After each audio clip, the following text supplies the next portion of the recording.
Amén, hermanos, bendiciones. Pues sean bienvenidos a este estudio. Continuamos con pues las enseñanzas sobre el reino, ¿verdad? Que dejó escrito Mateo, ¿verdad? Inspirado por el Espíritu Santo, inspirado por Dios, por lo que aprendió sobre Jesucristo, ¿verdad? Y la fe pues aprendió a vivir también a través de estas enseñanzas de Jesús.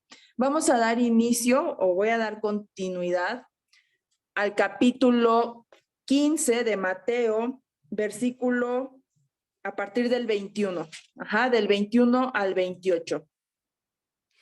Y este apartado se llama La fe de la mujer cananea.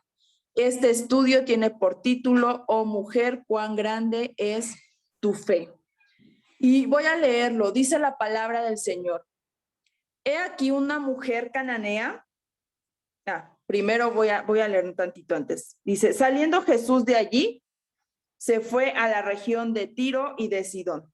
Y he aquí una mujer cananea que había salido de aquella región y clamaba diciéndole, Señor, hijo de David, ten misericordia de mí. Mi hija es gravemente atormentada por un demonio. Pero Jesús no le respondió palabra. Entonces, acercándose sus discípulos, le rogaron diciendo, despídela, pues da voces tras nosotros. Él respondiendo dijo, no soy enviado sino a las ovejas perdidas de la casa de Israel. Entonces ella vino y se postró ante él diciendo, Señor, socórreme. Respondiendo él, dijo, no está bien tomar el pan de los hijos y echarlo a los perrillos. Y ella dijo, sí, Señor, pero aún los perrillos comen de las migajas que caen de la mesa de sus amos. Entonces respondiendo Jesús dijo, oh mujer, grande es tu fe. Hágase contigo como quieres, y su hija fue sanada desde aquella hora. El encuentro, ¿verdad?, de Jesús con esta mujer es la historia de una fe a la cual Jesús llamó grande. Y por supuesto que grande, ¿verdad? Esto es un término pues relativo. Es la fe de esta mujer. No era grande porque fuera más fuerte o más sincera o más madura que la de muchos judíos que creían en Cristo, ¿verdad? Sino porque se basaba en el poco conocimiento que ella tenía sobre Jesús. Acordémonos que estudiamos este pasaje de Pedro, ¿verdad? Cuando Pedro se salta de la barca y camina hacia Jesús, y aquí vemos cómo comenzó y de repente tuvo miedo, comenzó a hundirse, ¿verdad?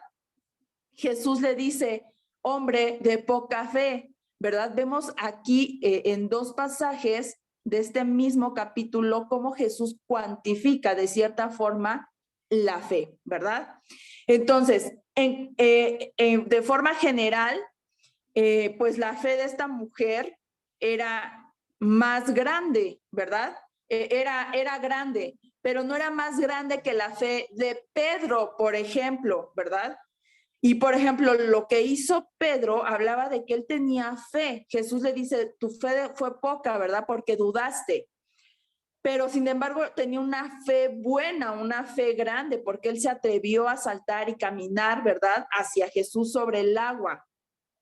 Pero según el conocimiento que Pedro tenía sobre Jesús, sobre que él era judío, que él conocía la ley, que él esperaba, él junto con su pueblo esperaban a un Mesías, pues dado este conocimiento, pues la fe de Pedro fue poca.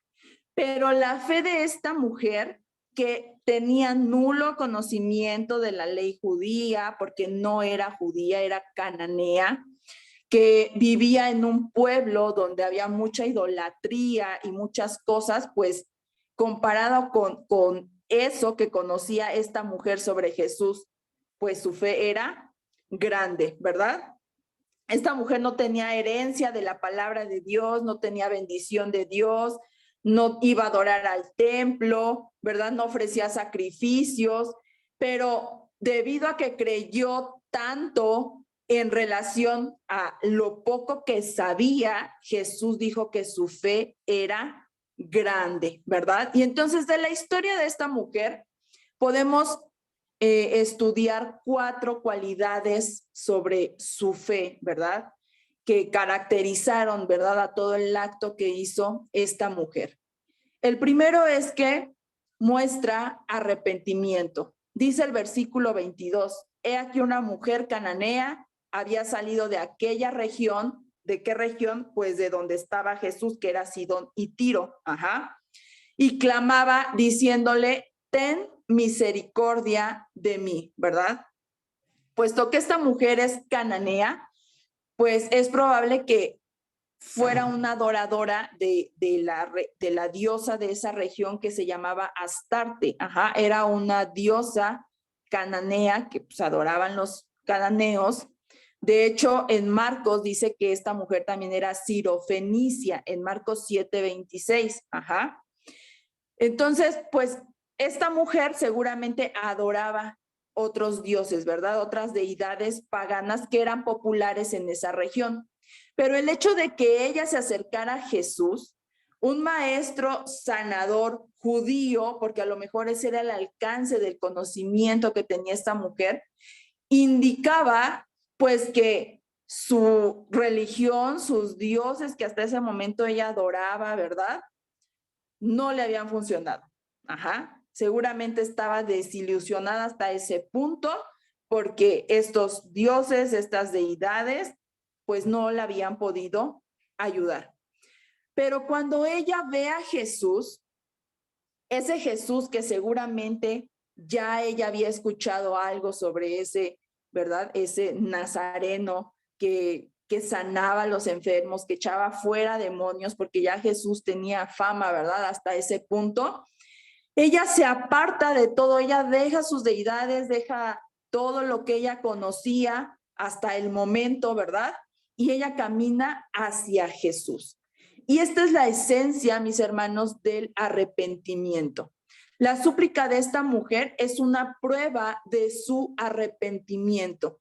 El ella dejar todo eso que creía e ir en pos de Jesús era una prueba, ¿verdad? De que había arrepentimiento de lo que ella había hecho. Ella sabía que no merecía la ayuda de Jesús, que era indigna quizá de él, ¿verdad?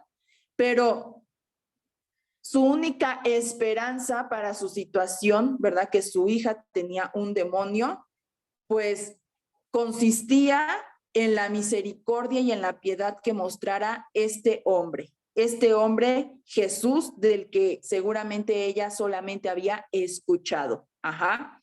Esta mujer no llegó exigiendo, sino rogando. Ella no pidió la ayuda de Jesús en base a su propia bondad, o sea, ella sabía que no era merecedora. Ajá. Pero sí llegó pidiendo esa ayuda en base a lo que ella había oído, que ese Jesús era bondadoso, ¿verdad? Que era bueno, que era amoroso, y en eso ella depositó esa confianza. Entonces, la misericordia es una parte integral de la obra redentora de Dios. La fe que espera, ¿verdad? Las bendiciones de Cristo involucra forzosamente arrepentimiento. Y este arrepentimiento debe de venir, pues, en un sentido sincero, ¿verdad? Del corazón y profundo. Y de sentirnos que verdaderamente nosotros no merecíamos o no merecemos, ¿verdad? La misericordia de Dios, pero a Dios le ha placido, ¿verdad? Porque es bueno, porque proviene de Él, pero no somos dignos, ¿verdad? Ese arrepentimiento de decir, soy culpable, Señor, soy culpable, he pecado, pero te necesito. Ese es el arrepentimiento, ¿verdad?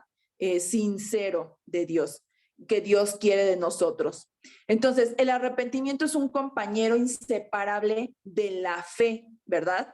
No es arrepentimiento verdadero el que no proviene de la fe en Jesús, y no es fe verdadera la que no está teñida con arrepentimiento, porque el arrepentimiento implica pues un cambio de mente, ¿verdad? Radical y completo. Y a veces pues va acompañado por el dolor, ¿verdad?, que cargamos de nuestro pasado, pero implica que a partir de ese momento que tú te estás arrepintiendo, tú quieres un cambio para tu futuro. Tú quieres, estás dispuesto a ser transformado, ¿verdad? Abandonar ese pasado como esta mujer, ¿verdad? Abandonó sus dioses, todo lo que hasta ese momento creía y fue en pos de Jesús. Entonces, la fe salvadora es una fe que muestra arrepentimiento. Después, segunda cualidad, ¿verdad?, o característica de esta fe que mostró la mujer. Estaba correctamente dirigida y era reverente. En el versículo 22 vemos que le dice: Señor, hijo de David, mi hija es gravemente atormentada por un demonio. Entonces, desde luego que la fe entonces debe estar dirigida a la persona correcta, ¿verdad? Aquellos que creen que de alguna forma o por algún medio mágico, ¿verdad?, algo va a obrar para bien, pues tienen fe en una ilusión. Por ejemplo, es común escuchar a veces en personas que no conocen o no quieren nada con Dios verdaderamente, dicen, en algún lugar hay alguien que escucha toda oración, ¿no? O creo que la tormenta no es eterna, por lo que estás pasando no es eterno, en algún momento va a terminar, porque nada es para siempre.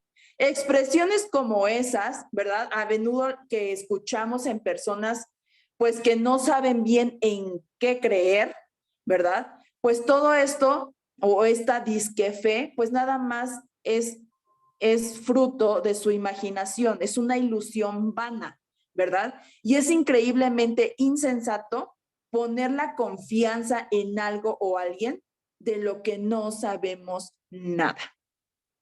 Por ejemplo, saltar de un avión con un paracaídas es un acto de fe, ¿verdad?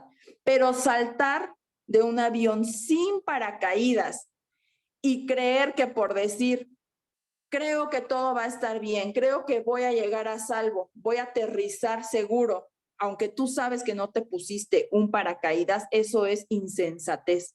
Entonces, decir nada más, sí, creo en el amor o creo en algo, en una fuerza sobrenatural o creo que todo saldrá bien, es una fe sin contenido, es una fe inútil y es una fe impotente. Es más, no se le podría nombrar fe, es más bien una ilusión, superstición y emocionalismo. Ajá. Para que la fe tenga sentido y poder, debe estar puesta en algo digno o en alguien digno de confianza, ¿verdad? Así como esta mujer cananea dejó atrás sus ídolos y puso su fe en el Señor, en el Hijo de David. Quizás lo que ella había oído sobre Jesús.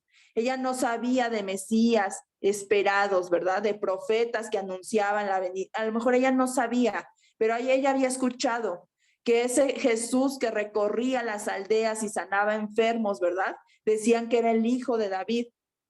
Y a pesar del trasfondo pagano, ¿verdad?, del que venía esta mujer, pues ella escuchó, ¿verdad?, que así lo llamaban, Hijo de David.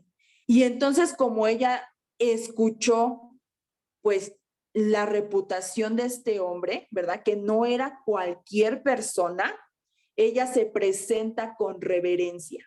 Ajá. Se presenta con respeto, ¿verdad? Y entonces se acerca con esa actitud como cuando estudiamos el leproso, ¿se acuerdan? Que le dice al Señor, si quieres, puedes limpiarme. Y entonces Jesús le responde, quiero y sé limpio, ¿no? Era con esa actitud reverente con la que esta mujer se acerca a Jesús. Entonces, Jesús incluso estaba en esta región de Sidón y Tiro, que era una región completamente gentil. ¿Y por qué? Si su propósito no era dar de eso que él daba a gentiles, porque él lo dice, ¿verdad?, que no es correcto dar el pan de los hijos a los perrillos. Él estaba diciendo que su intención no era ir a tierras gentiles para sanar gentiles, ¿verdad? Pero él estaba en ese momento, porque recordemos que ya estaban enfurecidos los escribas y fariseos, ya lo buscaban para asesinarlo. De cierta forma, él se había apartado también de las multitudes, con un propósito, quizá dispersarse, en un momento despejarse de pues esa persecución que ya tenía de los escribas y fariseos. Entonces, imagínense que después de tanto trato irreverente por parte de los escribas y los fariseos, e incluso judíos, ¿verdad? Gente popular, no sé, había un trato pues irrespetuoso hacia él, ¿verdad? Porque lo habían llamado borracho, lo habían llamado que era compañero de pecadores, lo habían llamado que él estaba controlado por demonios. Entonces, ha de haber sido muy refrescante para Jesús oír a esta mujer gentil acercársele con mucho respeto y con mucha sumisión.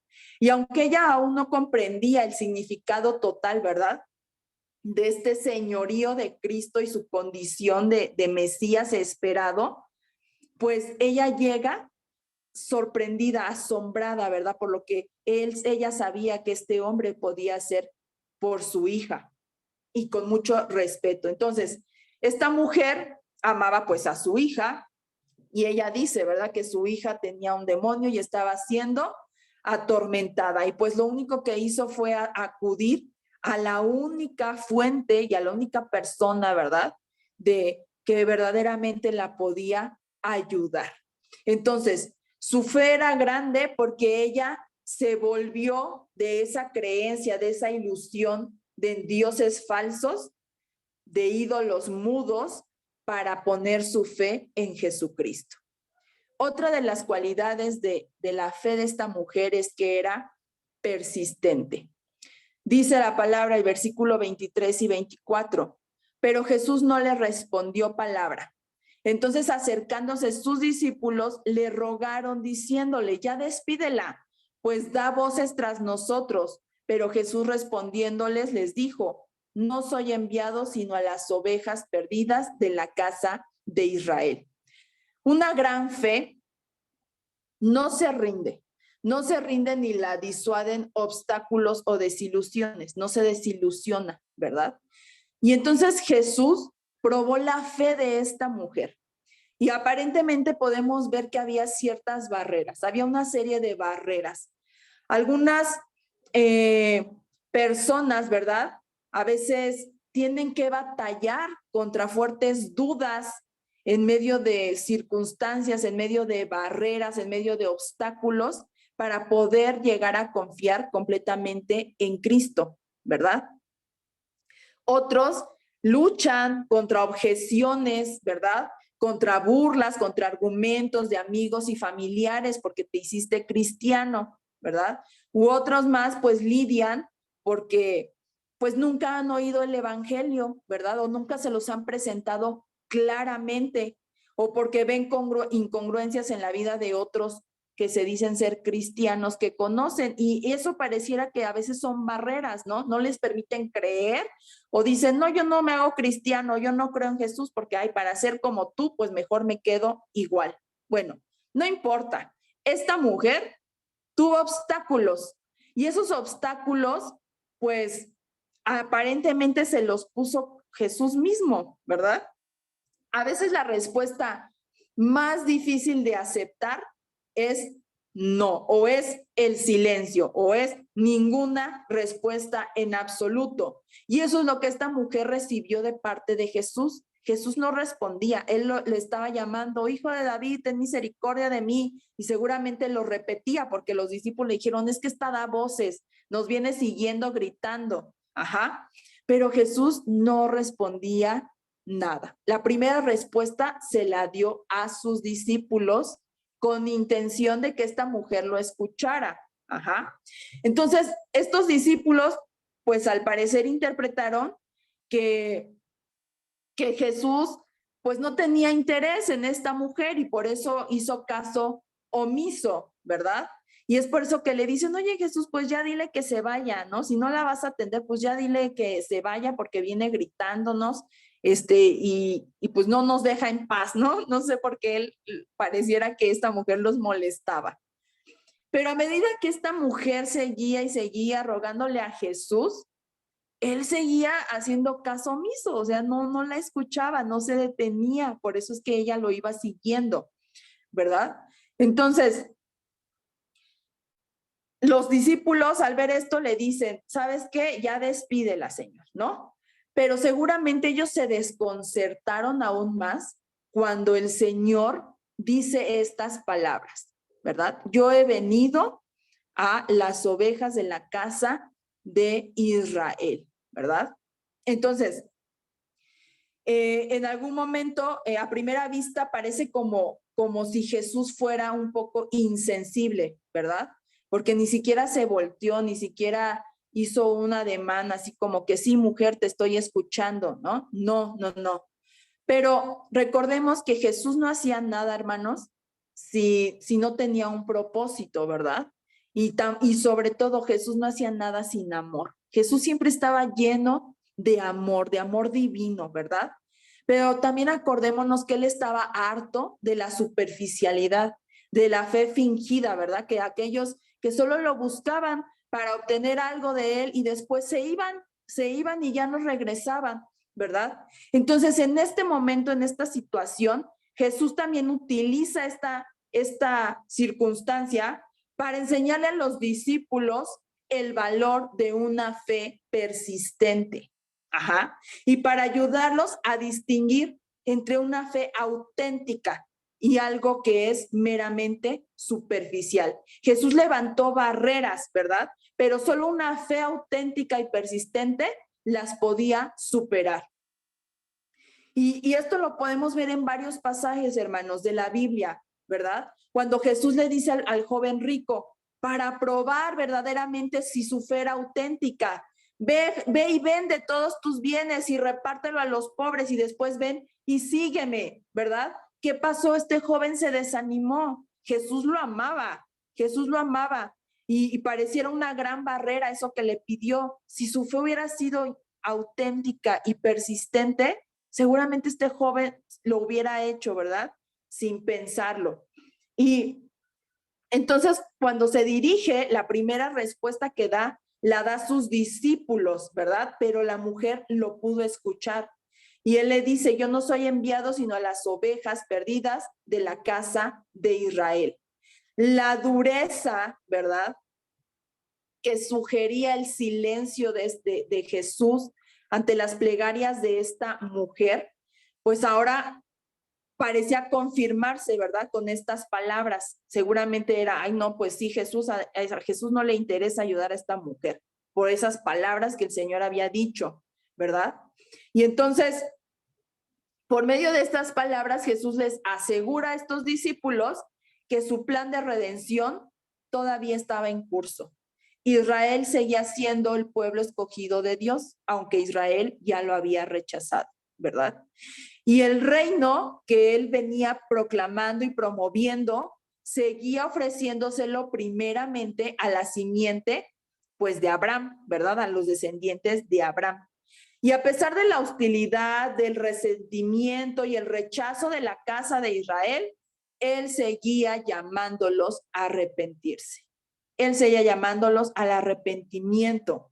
Entonces, cualquiera que fuera el efecto de esta respuesta de Jesús, ¿verdad? En los discípulos, debió ser un golpe doloroso para la mujer, porque aunque no se dirigió a la mujer lo escuchó.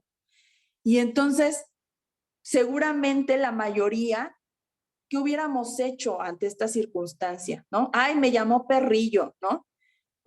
Ay, me llamó poca cosa, ¿no? Como que yo no soy suficiente porque no soy judía, no sé, pero seguramente la mayoría, pues, habríamos caído en indignación, ¿no? Ay, sí, no, que muy amoroso, ay, no, mira, no, que muy misericordioso tu Dios, ay, no, que mira, no, que Él es bueno, etcétera, etcétera, ¿verdad?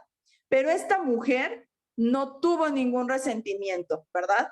O no presentó ninguna amargura. ella le preocupaba su hija, el amor por su hija, y ella sabía que solo ese hombre la podía ayudar, y ella persistía y seguía llamándolo: Jesús, Jesús, ten misericordia de mí. Y sabía que Jesús era la única esperanza y no tenía ningún otro lugar a cual volver. Era Jesús o era nada. Ella ya había probado otros dioses, ella ya había probado otras cosas. Era Jesús o nada. Entonces no tenía a más que ir, más que seguir insistiendo, ¿verdad? Entonces, otra de sus características es que la fe de esta mujer, ¿verdad? Era humilde. Y entonces dice el versículo 25 al 27, ella vino, se postró ante Jesús y le dijo: Señor, socórreme. Y respondiendo Jesús, ahora sí le responde a ella directamente. Le dice: no está bien tomar el pan de los hijos y echarlo a los perrillos. Y ella dijo: sí, Señor, pero aún los perrillos comen las migajas que caen de la mesa de sus amos. Entonces, postrarse es literalmente inclinarse, ¿verdad? A menudo se traduce como adorar, pero ya sea que esta mujer tuviera o no la intención de adorarlo, está claro que se trató de un acto de humildad. El hecho de inclinarse, ella reconocía que estaba ante quién estaba y quién era ella, ¿verdad? Delante de quien ella estaba. Entonces ella se echa a los pies de Jesús y ella suplica con mucha desesperación: Señor, socórreme. Y pareciera que Jesús vuelve a poner una barrera, ¿no? Que cualquiera de nosotros seguramente se hubiera desanimado, y le vuelve a decir la verdad que le había dicho anteriormente a los discípulos, ¿no? Y aquí incluso está más fuerte, porque prácticamente le dijo que ella era un perrillo, ¿no? Ella era un perrillo por ahí, ya sea callejero, casero, un perro, ¿no? Y entonces, esta mujer tiene un momento de lucidez, de brillantez, no sé, y reacciona, ¿verdad?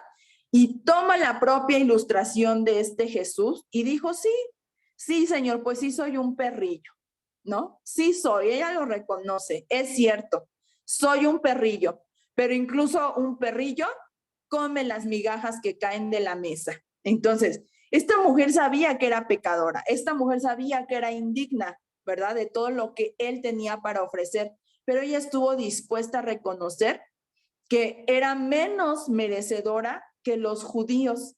Y al hacer esto, ella demostró que no había orgullo en esa fe que ella estaba mostrando, no había orgullo. Ella estaba dispuesta a conformarse con las migajas que caen de la mesa de sus amos, porque ella sabía que eso bastaba para satisfacer la necesidad, ¿verdad?, de su hija endemoniada.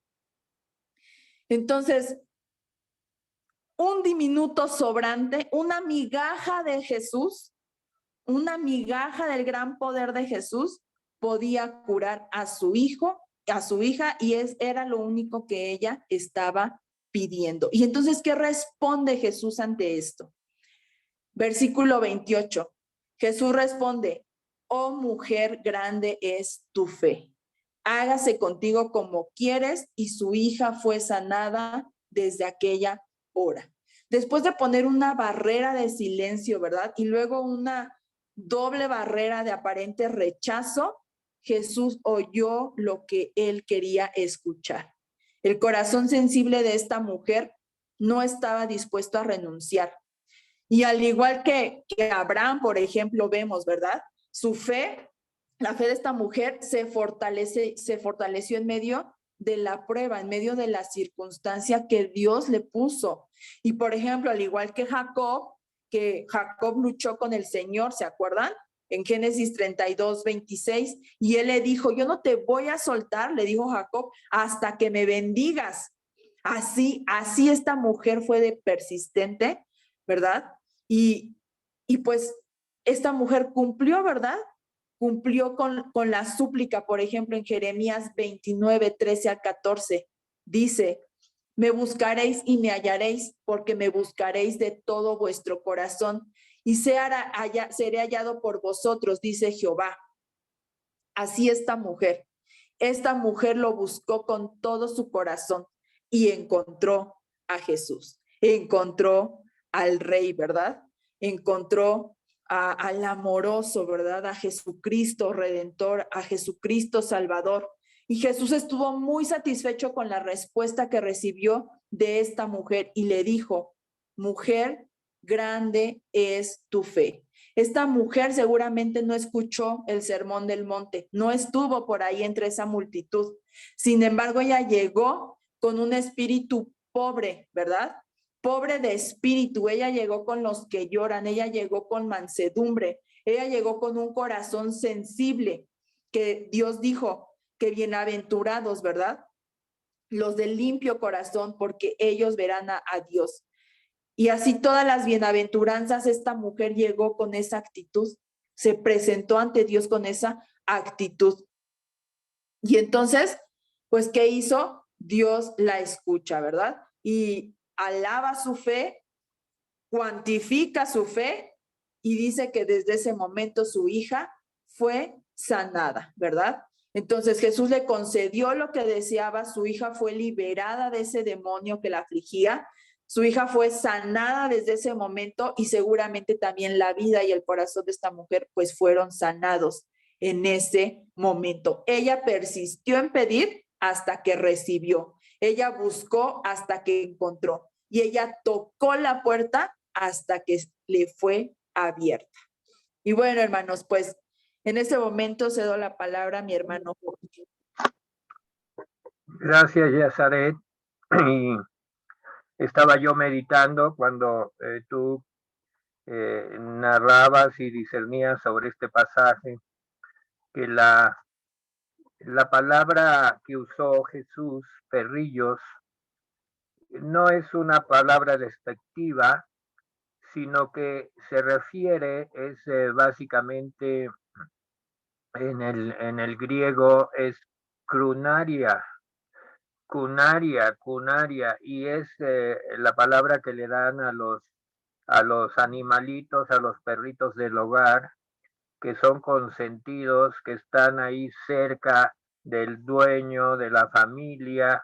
No son perros de la calle o perros salvajes, sino Jesús ya veía de una manera profética que el evangelio iba a llegar a todo lugar y que Dios veía a cada persona como una posibilidad de recibirle.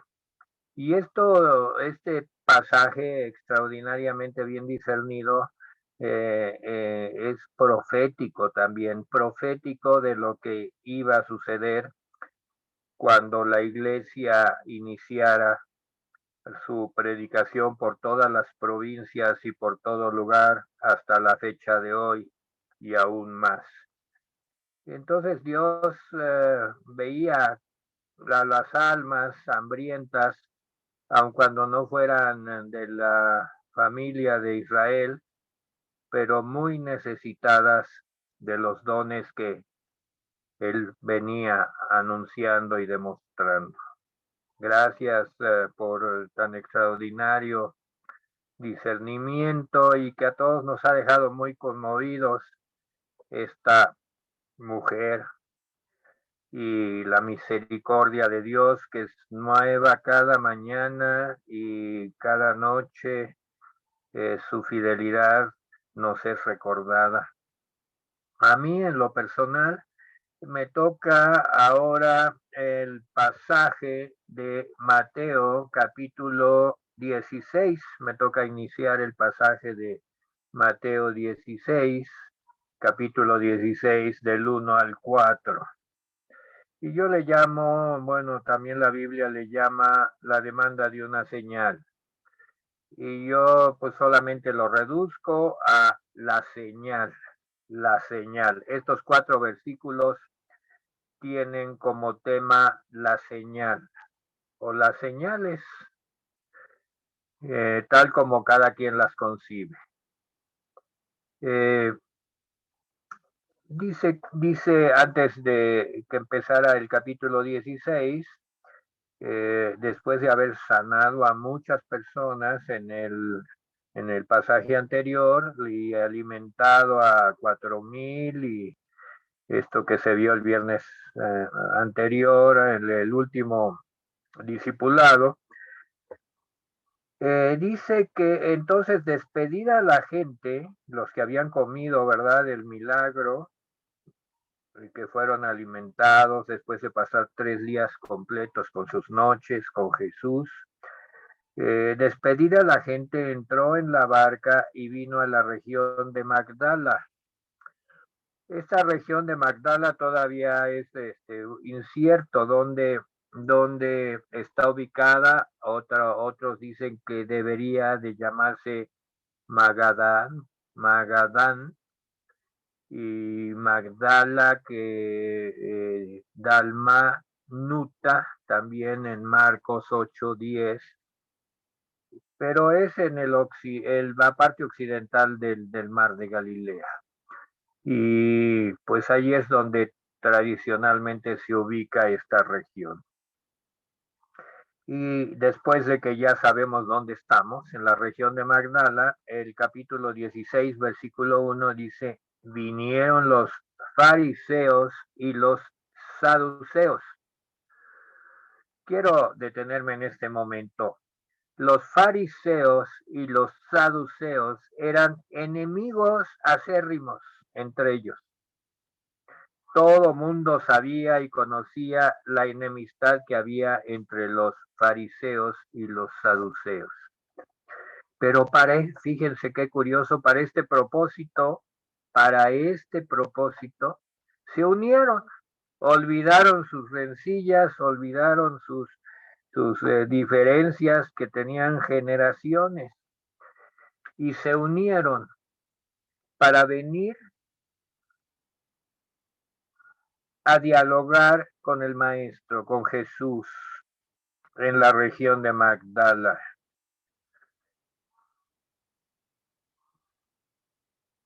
Y el Evangelio de Mateo lo dice claramente desde el principio cuál fue el propósito por el cual se unieron y por el cual vinieron: para tentarle, para tentarle. ¿Qué quiere decir tentarle? ¿Se refiere a alguna tentación como las del desierto que tuvo que sobrellevar Jesús, las tentaciones del desierto? Aquí la palabra tentar es esencialmente buscar confundirlo, para ponerle trampas, para que tuviera dificultades, para hacerle la vida imposible. A eso se refiere tentarle, los saduceos y fariseos, para tentarle. El propósito era claro desde el principio. No venían de buena fe, no venían con un corazón abierto, no venían buscando el milagro que la mujer sirofenicia, la cananea, logró ver, uno de los milagros más impactantes, porque a esa mujer Jesús sanó a su hija a la distancia. Ya lo había hecho otras veces y lo hizo después. Allí hubo una señal poderosa, pero estos vinieron con el único propósito de tentarle, de confundirlo, de hacerle caer. Esta petición que traían ellos estaba muy pensada según su mentalidad, no fue espontánea. Y le pidieron que les mostrara y les mostrase señal del cielo. Véanlo en el versículo 1 del capítulo 16 de Mateo. Vinieron los fariseos y los saduceos para tentarle y le pidieron que les mostrase señal del cielo. Señal del cielo. Miren, prácticamente ellos estaban menospreciando todo el trabajo que Jesús había hecho hasta ese momento, como si no fuera suficiente los milagros de multiplicar los panes y los peces, como si no fuera suficiente todas las sanidades que había hecho. Como si eso, la sanidad a distancia de la hija de la cananea, no valiera nada. Para ellos, nada de lo que Cristo había hecho hasta ese momento tenía importancia. Querían algo más, querían una señal, según su criterio, una señal del cielo. Algo así, ¿verdad? A forzarlo, tentarlo a que realizara lo que antes se había negado a hacer. Ya había habido un tiempo y un encuentro de este tipo en el capítulo 12, versículo 39. No vamos en vía de tiempo, no vamos a regresar a esa parte que ya lo estudiamos. También fue tentado de esa manera. Eh, eh, eh, la idea indudable era desacreditarlo. Seguramente ya había un complot, no seguramente, ya lo había el complot, y no querían estos judíos pues caer en el oprobio del pueblo de matar a complotar o hacer algo en contra de un hombre tan bueno que tanta bondad había traído a la gente, y querían desacreditar, exhibiendo su impotencia. Pocas palabras le dijeron: todo lo que tú has hecho no importa, queremos una nueva señal, algo verdaderamente impactante. Como en cierto modo sabían que no lo iba a hacer, pues lo iban a tachar de descrédito. La parte también de la respuesta de Jesús, pues consta en el versículo 2 y 3. Mas él respondiendo, ahora allí vemos una cosa. Jesús responde las peticiones según la intención de la petición. Dios no dialoga con necios, Dios no dialoga ni atiende peticiones transgiversadas. Y aquí es la respuesta lo que nos dice. Mas él respondiendo les dijo: cuando anochece, vosotros decís buen tiempo, porque el cielo tiene arreboles. Versículo 3. Y por la mañana, hoy habrá tempestad, porque tiene arreboles el cielo nublado. Conclusión: hipócritas, que sabéis distinguir el aspecto del cielo, mas las señales de los tiempos no podéis. No podéis.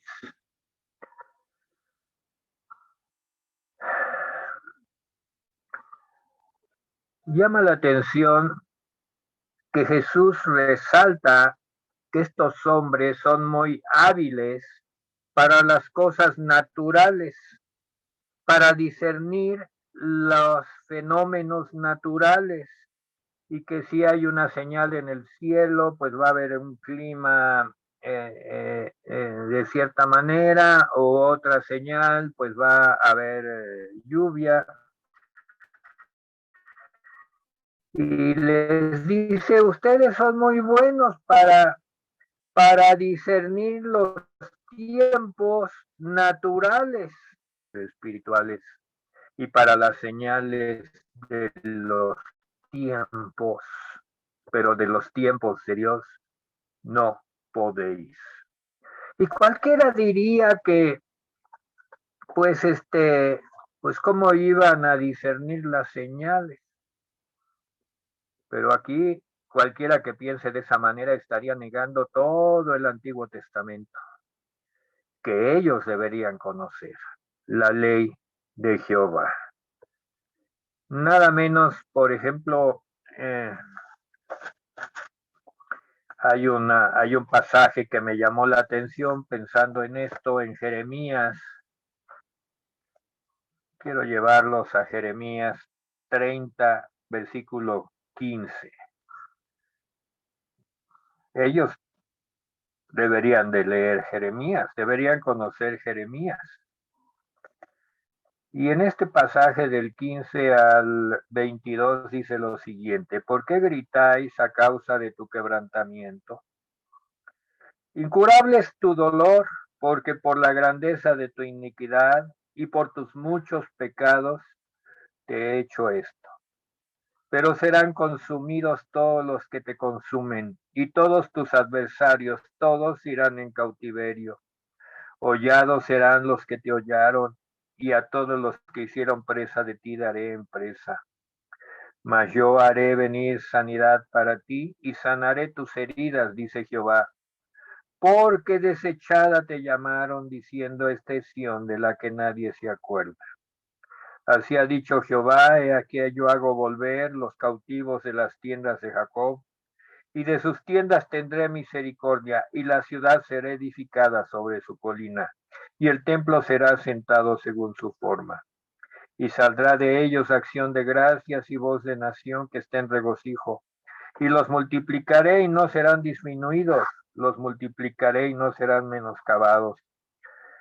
Y serán sus hijos como antes, y su congregación delante de mí será confirmada, y castigaré a todos sus opresores. Aquí viene un punto muy importante. De ella saldrá su príncipe, y de en medio de ella saldrá su señoreador. Y le haré llegar cerca, y él se acercará a mí, porque ¿quién es aquel que se atreve a acercarse a mí? Dice Jehová. Y me seréis por pueblo, y yo seré vuestro Dios. Aquí, sí, leyendo este pasaje que tenían ellos al alcance de sus lecturas, deberían discernir que ese príncipe, que ese señoreador había llegado, estaba enfrente de ellos. También está, por ejemplo, Daniel 9, versículo 20, otro pasaje profético que ellos deberían conocer.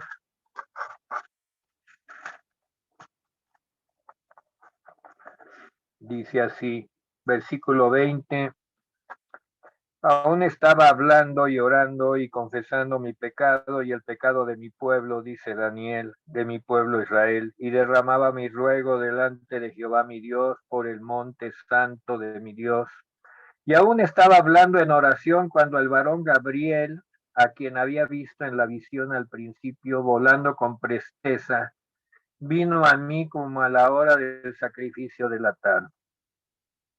Y me hizo entender y habló conmigo diciendo: Daniel, ahora he salido para darte sabiduría y entendimiento. Al principio de tus ruegos fue dada la orden, y yo he venido para enseñártela, porque tú eres muy amado. Entiende pues la orden y entiende la visión. 70 semanas están determinadas sobre tu pueblo y sobre tu santa ciudad para terminar la prevaricación y poner fin al pecado, expiar la iniquidad, traer la justicia perdurable y sellar la visión y la profecía, y ungir al santo de los santos. Sabe pues y entiende que desde la salida de la orden para restaurar y edificar a Jerusalén hasta el Mesías príncipe habrá 7 semanas, y 72 semanas se volverá a edificar la plaza y el muro en tiempos angustiosos. Después de las 62 semanas se quitará la vida al Mesías, mas no por sí. Y el pueblo de un príncipe que ha de venir destruirá la ciudad y el santuario, y su fin será con inundación. Hasta el fin de la guerra durarán las devastaciones. Y por otra semana confirmará el pacto con muchos. A la mitad de la semana hará cesar el sacrificio y la ofrenda. Después, con la muchedumbre de las abominaciones, vendrá el desolador, hasta que venga la consumación y lo que está determinado que se derrame sobre el desolador. También la predicación de Juan el Bautista, que ya ellos deberían de haber escuchado, hablaba de que los tiempos habían cambiado y de que el Mesías prometido estaba entre ellos. Ellos eran muy buenos para determinar los tiempos naturales, pero eran absolutamente incapaces de entender los tiempos espirituales. Quizás también estamos viviendo en una generación que tiene esa característica. Estamos entre gentes que pues tienen toda la información natural para discernir tiempos, proyectos, propósitos, y vemos las noticias y vemos gente, dirigentes supuestamente informadas de las cosas que suceden o que pueden suceder y aparentemente tomando decisiones con respecto a lo que es visible, a lo que es del entendimiento natural, pero absolutamente incapaces de discernir los tiempos espiritualmente hablando en el calendario del Señor. Y ese es el reproche que les hace. Y no podemos dejarlo de enfatizar. Lo voy a leer de nuevo. Mas él respondiendo les dijo, cuando anochece, vosotros decís, buen tiempo, porque el cielo tiene arreboles, ¿verdad? Las arreboles pues se ven con una simple vista. Y por la mañana, hoy habrá tempestad, porque tiene arreboles el cielo nublado, sacando conclusiones de lo que ven sus ojos. Nada más lo que ven sus ojos. Su sabiduría no iba más allá de un horizonte demasiado estrecho. Y esto no lo podía dejar pasar el santo Hijo de Dios, el santo de santos, como está en la profecía. Hipócritas les llama, hipócritas. La palabra hipócrita, pues es de gente de doble cara, de doble apariencia, que aparentan una cosa y se hacen pasar por sabios y en realidad son muy ignorantes. ¿Por qué lo dice? Porque saben distinguir el aspecto del cielo. O sea, podemos decir, va a haber huracán, va a haber, hoy en la noche va a ser mucho frío, ya lo anunció el meteorológico, más las señales de los tiempos no podréis, no podéis. Qué tremenda acusación.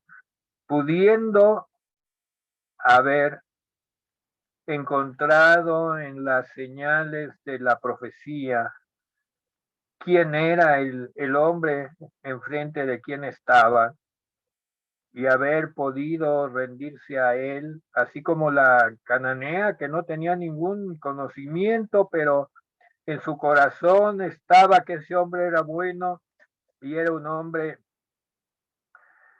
muy diferente a todos los que ella había conocido y pudo dialogar y entender sus razones y obtuvo una señal poderosa. Pero estos hipócritas, fariseos y saduceos que se unieron, y por eso entre otras cosas les llama hipócritas porque normalmente no se hablaban, normalmente estaban distanciados y solo por hipocresía se reunieron para tratar de hacerle caer, hacerlo fracasar, ponerle una trampa y desacreditarlo y poder disponer de su vida sin mayor problema. Era un complot. Y termina diciéndoles, versículo 4, la generación mala y adúltera demanda señal. Y pues esa exhortación sigue hasta el día de hoy. La generación mala y adúltera sigue buscando la señal. y la buscan por todos lados, pero no tienen el discernimiento, no se han aplicado ni creen en la escritura, ¿verdad? Y como tal, pues les dice, solo hay una señal que yo les doy, la señal del profeta Jonás. ¿Y qué significa la señal del profeta Jonás? Ya fue explicada anteriormente porque pues este pasaje casi se duplica el mismo pasaje de el capítulo 12, versículo 38. Sin embargo, se ve claramente que la señal del profeta Jonás, que era, pues le hacía una referencia absoluta, indubitable a la resurrección corporal de Cristo, no espiritual, corporal. Ese cuerpo que iba a ser depositado en un sepulcro iba a resucitar. La resurrección corporal de Cristo. Esa es esencialmente la señal del profeta Jonás. Y la resurrección corporal de Cristo es la magna señal. Y es para los creyentes garantía de su redención, pero para los incrédulos, portentoso augurio del juicio venidero a manos del Cristo resucitado.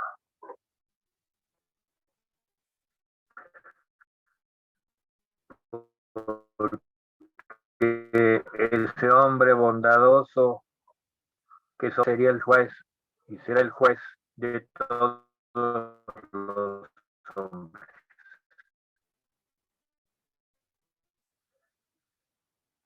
Y dará a cada quien según el juicio escritura. Para los creyentes, garantía de redención. Para los incrédulos, portentoso augurio del juicio venidero a manos de este Cristo ya resucitado, que viene con el gran poder del cielo. Dobleguemos nuestros impulsos naturales de querer discernir las cosas desde el punto de vista natural, viendo lo que pasa según nuestros ojos. Y volvámonos al Señor y dobleguémonos. Y leamos la escritura una vez más en las profecías de Daniel, de Jeremías, Ezequiel, Isaías, y veamos allí todo lo que está escrito sobre el Mesías que había de venir y que vino y que vendrá. Y todo lo que él va diciendo sobre lo que ha de venir. Las señales de los tiempos. No pidamos señales para creer. Creamos y veamos las señales. Vamos a terminar el discipulado de la señal y de la mujer de fe. Grande es tu fe, y de todas las enseñanzas que en este discipulado del día de hoy hemos recibido. Y démosle gracias a Dios con una gratitud y un corazón abierto para seguir recibiendo. No somos un pueblo que cree por señales. Somos un pueblo que cree porque hemos sido amados y nuestro duro corazón se ha transformado en un corazón dócil para aquel que nos amó. Démosle gracias. Gracias, Señor, porque tú nos amaste hasta vencer nuestra resistencia. Dura resistencia, corazones de piedra, como dice tu palabra profética, son transformados en corazones de carne. Y así hemos sido tocados, Señor. Y cuando queremos ser duros y volver a esa vieja naturaleza, no es posible porque ya hemos conocido al Santo Hijo de Dios que mora en nosotros por medio del Espíritu Santo. Te damos gracias porque hasta aquí tú nos has ayudado y sabemos que nos seguirás acompañando en el estudio de tu palabra, no nada más de este discipulado, sino de todos aquellos que se imparten con fe, con confianza, dirigidos por el Santo Espíritu y atrayendo a los hombres a la fe, a las mujeres, a los niños, para todos. Ya no somos esos perrillos en el sentido que estamos allí sin más propósito que porque allí nos alimentan, sino que somos hijos y el hijo sabe y ama y llega y entra con el Padre. Tiene confianza, ha sido aceptado. Gracias, Señor, por ello.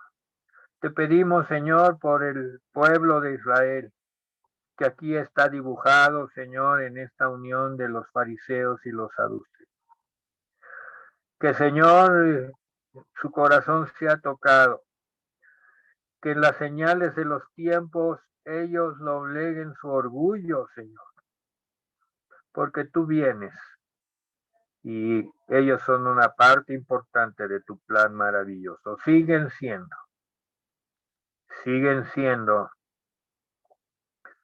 pues esa niña de sus ojos.